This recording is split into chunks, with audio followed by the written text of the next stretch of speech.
How can you cut what your business spends on employee health care by up to 20% per year and limit future increases to less than 5% per year? It's very simple to understand, but very difficult to do, though we figured out how. The simple answer is to restructure your employee health care plans to make sure you're only paying what they will use and the true cost of those specific services, procedures, and prescription drugs.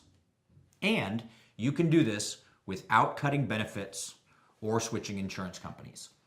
You're probably asking yourself, isn't my healthcare broker helping me do that now? No, not even close. In fact, if you own a business with more than 50 employees, you're probably easily paying $150,000 to $200,000 more per year than you should. We've even seen businesses spending $300,000 to $600,000 more than they should. This is a lot of money that's coming right out of your pocket and going straight to the insurance companies who aren't doing anything for it. I need 2 minutes of your time to explain. We discovered this strategy when we got the inside dirt from friends who'd worked in the insurance industry for many years. Some actuaries, those are the people who do statistical analysis of illness and death rates, and a few really sharp accountants that can figure out the price of medical care. Here's what they told us about why so many businesses overpay by up to 20% for their employee health care plans. First, group medical plan pricing is based on averages for large groups of people rather than what individual businesses' specific employees will actually use. Second, insurance companies do not have any financial incentive to customize plans for individual businesses. Third, healthcare brokers are offered the template plans that insurance companies offer everyone and do not have the education, experience, or connections to create or negotiate plans that are based on the true costs of services, procedures, and prescription drugs, much less accurately predict what employees will actually use in the coming year. Fourth, business owners are not aware that creating customized medical group insurance plans outside of what insurance companies typically offer is even possible. Fifth, this will blow you away. Approximately 90% of employees with healthcare plans with deductibles do not hit their deductible limits. So, insurance companies are not paying for any of those employees' healthcare, even though they are charging business owners for it.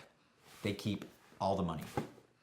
The result is that 99% of small to medium-sized businesses that are providing healthcare to more than 30 employees are spending 10 to 20% more than they should, and we can prove it. Our research shows that they are spending at least between $100,000 and $200,000 more a year than they should. That's on average. Here's something else that's going to blow you away. Most businesses also see large increases in group medical plans every year. Of course, you knew that.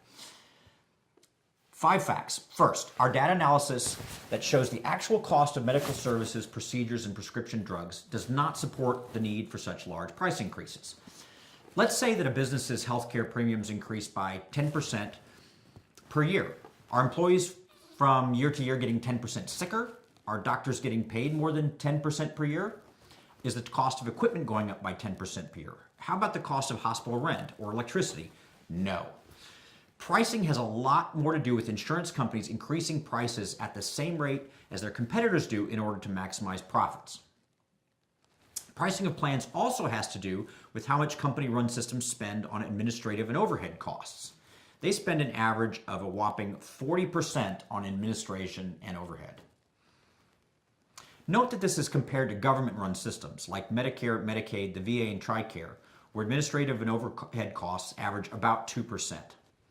Business owners like you should not be having to pay more and more every year for insurance company inefficiencies. Now, the really cool thing we've developed is a way to estimate how much a business owner should be saving. It's an analysis and statistical model that indicates how much businesses are being overcharged. Our work is very difficult to do and takes about 2 weeks or 3 weeks depending on how large the business is. But all you have to do, all a business owner needs to do, is to provide us with their most recent healthcare plan invoice and what is known as a census of employees. This is a list of employees' ages, genders, and what kind of plans they're in. Give us about 2 weeks and we can figure it out. By the way, this works for all kinds of organizations and companies, from physician groups to unions to manufacturing companies. So there it is. If you can save $100,000 to $200,000 or more every year on what you pay for your employees' health care without cutting benefits, that is an easy way to add money to your retirement plan or lifestyle. If you'd like us to run an analysis of how much you can save, just get in contact with us. Again, it's very easy for you. All we need is an invoice and the list of employees enrolled in your healthcare plan. Now, we've been so slammed with requests recently that we need about 2 weeks again to get it done. It may be 3 or 4 depending on how big your organization is. Then we meet in a webinar and you can review it and decide if it works for you. Thank you. I look forward to speaking with you soon.